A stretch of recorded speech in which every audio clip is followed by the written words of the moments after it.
everyone, welcome back to my channel. My name is Jam. So for today's video, I would be doing a before and after zombie apocalyptic makeup look. So if you want to see me create this look, just keep on watching.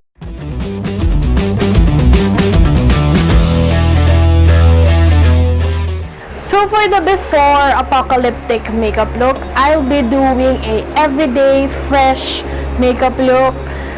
Yung gusto nating itsura natin everyday without knowing na there will be a zombie apocalypse. So for that, I'm going to conceal my under eyes, any dark areas of my face with concealer. I'm using Jazzy France Photo Ready Illuminator Color Wheel.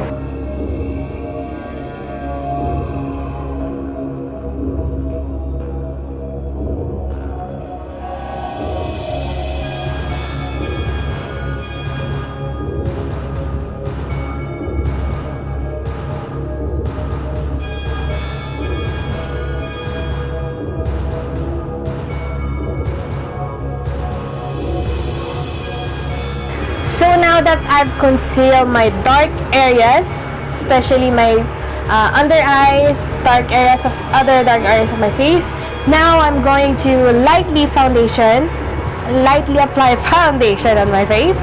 And for that, I'm going to use Maybelline Super Stay 24 Hours, and this is the shade 130.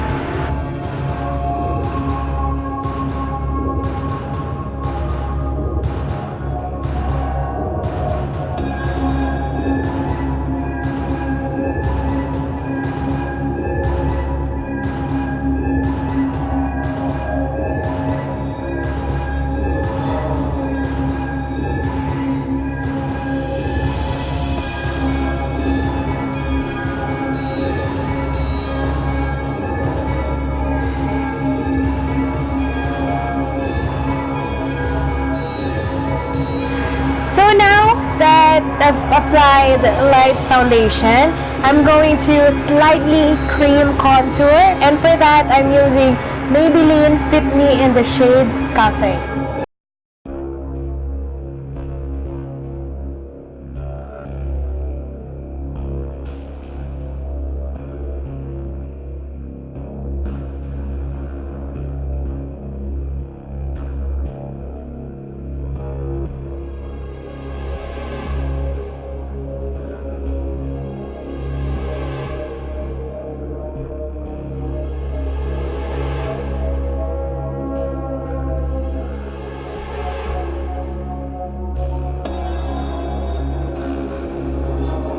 So for blush, I'm going to use Sun-Kissed Organic Clay Blush for that.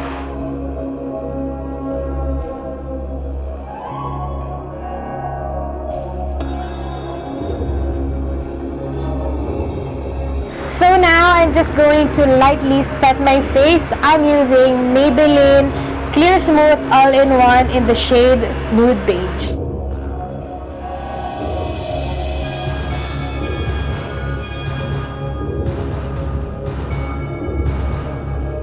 And now to set my contour, I'll be using Bobby Cosmetics Insta Ready Contour Kit.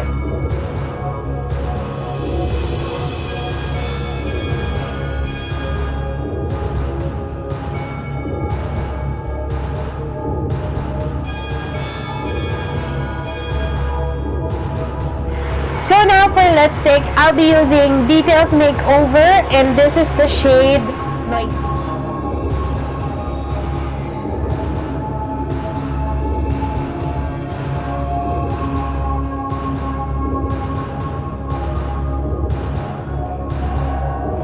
Now to finish off the look, I'm just going to apply my brows off camera, and I'll be right back. So guys, this is my finished look. This is the before apocalyptic makeup look. This is the everyday makeup look. So now we're gonna move on to the after apocalyptic makeup look. So now for the apocalyptic makeup look, I would be doing a part of my face is bitten off and some scars all over, one from the cheek and some on the forehead. I'm using a homemade prosthetics for that. If you want to see how I create this, let me know and comment down below if you want me to do a tutorial on this, on how to make a prosthetics. So now I'm just going to stick the prosthetic on my face. I'm just using liquid latex for that.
Because liquid latex is slightly sticky, I'm just going to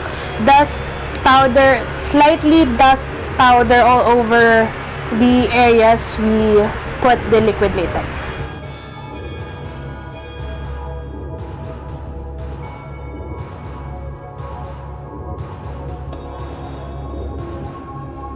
So now to blend everything to my skin, I'm just going to apply dark concealer all over this scars area before applying foundation.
So now that I've blended the wounds in my face to my skin, I'm just going to pick up the paint and pick up the red paint and apply it inside the wounds.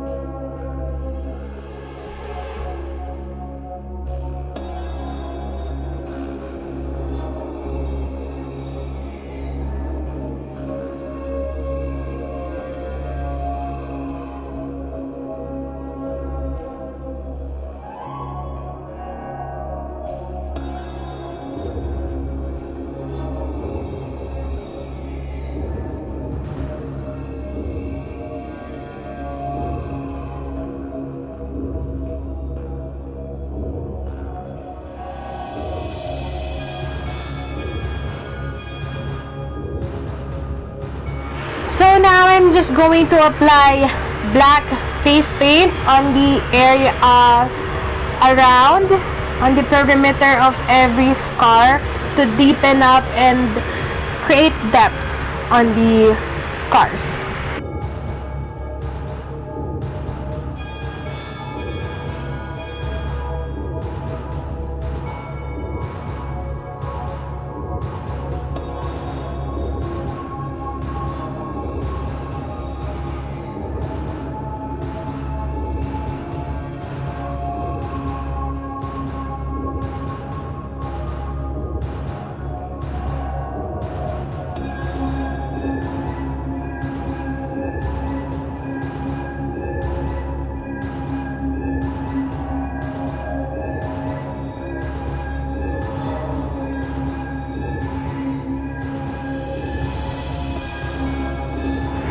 So now for the fun part, I'm just going to take a fake blood and apply it on the wounds and splashes around my face.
So now that I'm bloody, I'm just going to take a brown eyeshadow to put some distress on my face.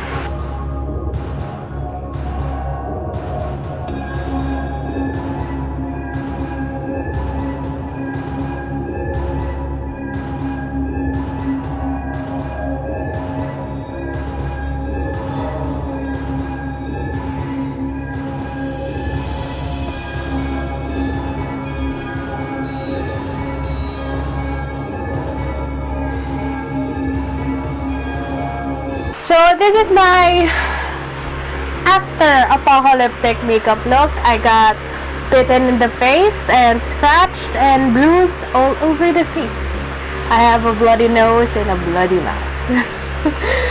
So thank you for watching. Hope you enjoyed this video, and if you do recreate this look, don't forget to tag me on Instagram, and I hope you like this video and you really enjoy it. And also, if you want me to do a tutorial on how to create the prosthetics that I've applied on my face, just comment down below and let me know, and I will do it for you. If you want to see more videos like this, don't forget to subscribe to my channel. You can also follow me on Instagram at JamInsaneT or on Twitter at JamInsane_T.